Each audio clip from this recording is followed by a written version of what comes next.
Hello and welcome back to the VolReport YouTube channel. I'm Rand Silvia, joined by Noah Taylor. We're with VolReport.com on the Rivals Network. And day 3 of Tennessee football's 2024 fall camp was held today. Afterwards, we talked with linebackers coach William Inge and then a quartet of linebackers inside his room. So let's jump into what William Inge talked about. What was your takeaway from him? Yeah, I think it's kind of the big theme of the day was guys being interchangeable.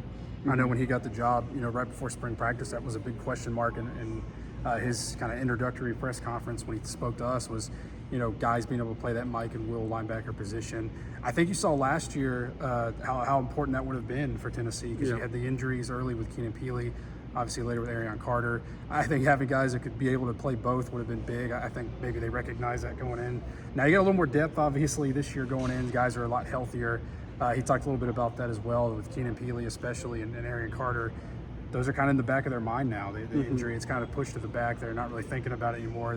They've looked full speed in what we've been able to see in practice. But yeah, I think obviously the players talked about it too, practicing a lot of those two positions, but something that's obviously key for Tennessee. Yeah, I think depth is kind of my biggest takeaway, talking about how he's like, ideally we'll play 5 or 6 guys and we want to be able to keep guys fresh and then have that advantage over an opponent when you get to the fourth quarter and they're fatigued and they're tired and we've played 6 guys and how that could be an advantage. And that's just something that's kind of crazy to think about if you just thought back to 3-4 years ago when Josh Heupel took this job and they were converting long snappers to linebackers just to get guys in the room because they just needed more guys and bodies at the position. And now you have the benefit of having depth to the point where you probably have to shave some snaps off of some guys that maybe deserve more just because of the guys in front of them. I mean, Edwin Spillman comes in as a true freshman and he's looked really good at practice and we've only heard good things from the coaching staff about him. But then the questions are like, all right, well, where does he fit in? Because we have some of these veterans or some even younger guys like Arion Carter that have looked so good. So I think that's really the biggest thought for me right now. And part of that, you have to give credit to Coach BJ before here, recruiting and getting guys in. Obviously, took that job up in Michigan, but you do have to kind of be like, thank you for the recruiting and for getting guys in the room and getting a Keenan Peely and stuff like that. But also William Inge now developing these guys and getting a bulk of them ready to actually see snaps and play a meaningful role. 4 linebackers. What were your thoughts on one of them?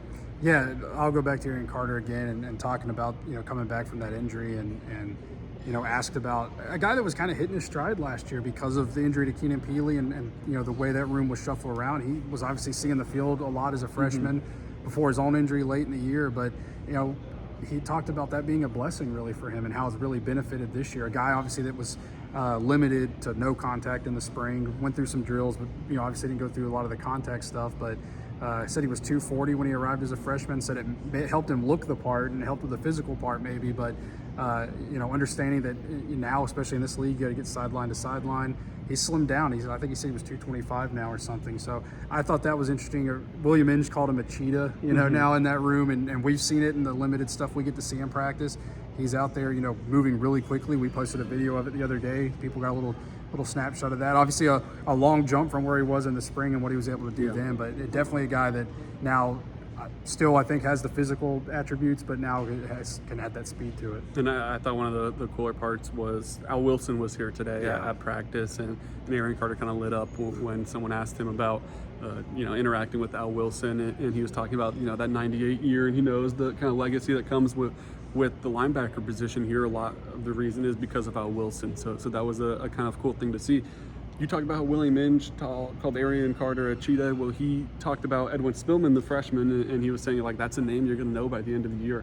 And Edwin Spillman has come in as a freshman. He was kind of a late early enrollee, I guess, just kind of rolled right in after graduation, didn't really have much time to breathe, but he's been able to be in this system now, and he's been able to kind of digest everything that he needs to on the defensive side of the ball. And I think that kind of his comments today show the maturity that he has. He doesn't seem like a freshman when he's in the room. There isn't just like one answer that kind of jumped off the page. It was just like the overall interview to me was for the second time we've talked to him, where he doesn't seem like an 18-year-old kid. He seems mature, and I think that's going to translate really well to a position where you need to have some of those leadership qualities. We've seen obviously Keenan Peely, an older guy, but Aaron Beasley last year.